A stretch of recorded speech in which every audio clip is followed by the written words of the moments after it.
If you use Windows 11, then you should watch this video till the end. If you watch this full video, then you can save a lot of time. I'm going to give you 7 tips on Windows 11 from which you can be a pro Windows 11 user. Let's talk about the first tip, dynamic lock. What does it do? When you move away from your computer, it automatically locks. You must be thinking how. Many times it happens that we start the windows and leave, and our screen starts or it goes to sleep after 15 to 20 minutes. But if you want it to close automatically when you move away, you can do that with dynamic lock. Go to settings, accounts, sign in options, you'll get the dynamic lock option. In that option, allow Windows to automatically lock your device when you're away.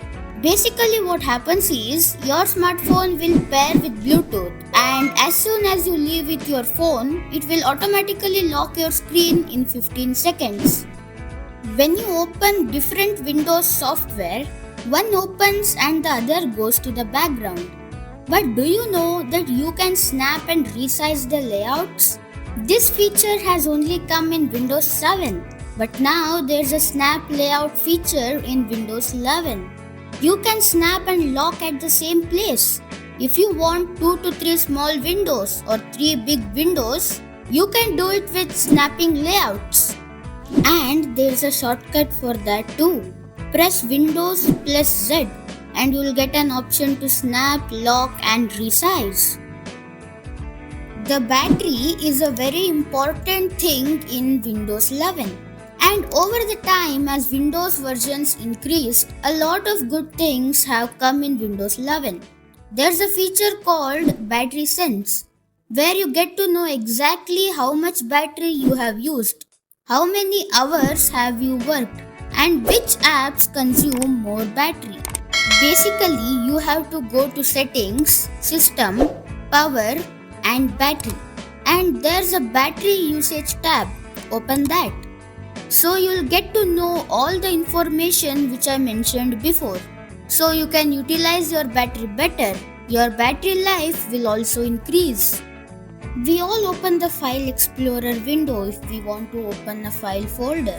But a lot of times we have to open different files. We have to go back and forth in the same folder.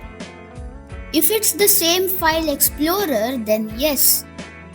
But now there are tabs in File Explorer like Chrome. You won't be able to open different files in tabs.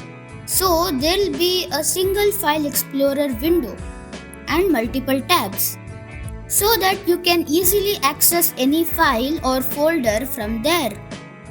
I used to get a lot of shortcuts on my single desktop, and sometimes it used to be so difficult to find them.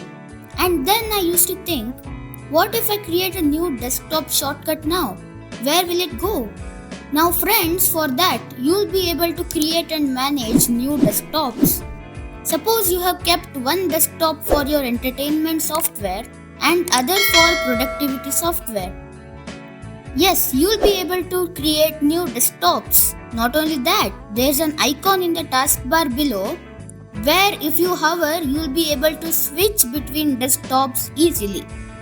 Because of this, your productivity will increase. Basically, if you want to find any software, app or file, you'll get it immediately. I'll tell you another simple one. If you want to take screenshot, press the print screen and paste it. But you won't be able to customize it. Now friends, you will be able to take custom screenshots because there's a snip tool now. It was there before, but it's even better in the Windows 11. You just have to click on the Windows Shift S shortcut and you'll get the snip tool. And then you just need a part of the screen or the entire screen. Or if you want to take a free-form screenshot, you will be able to do that too. Yes, it became much simpler to take customizable screenshots now. And moving on to our last but not least tip.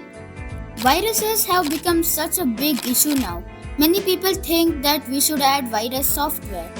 Inbuilt on Windows 11, there's a very strong and powerful antivirus. I won't say antivirus, but it tests all threats and viruses. You have to go to Start, Settings, Privacy and Security and Windows Security. And there's Virus and Threat Protection. Click on Quick Scan to scan your PC and you'll see all the problems on your PC or laptop. And that's all for today's video. And I hope this video was helpful. If it was, hit the like button and subscribe to our channel for more useful content. I'll meet you in the next video. Till then, bye bye.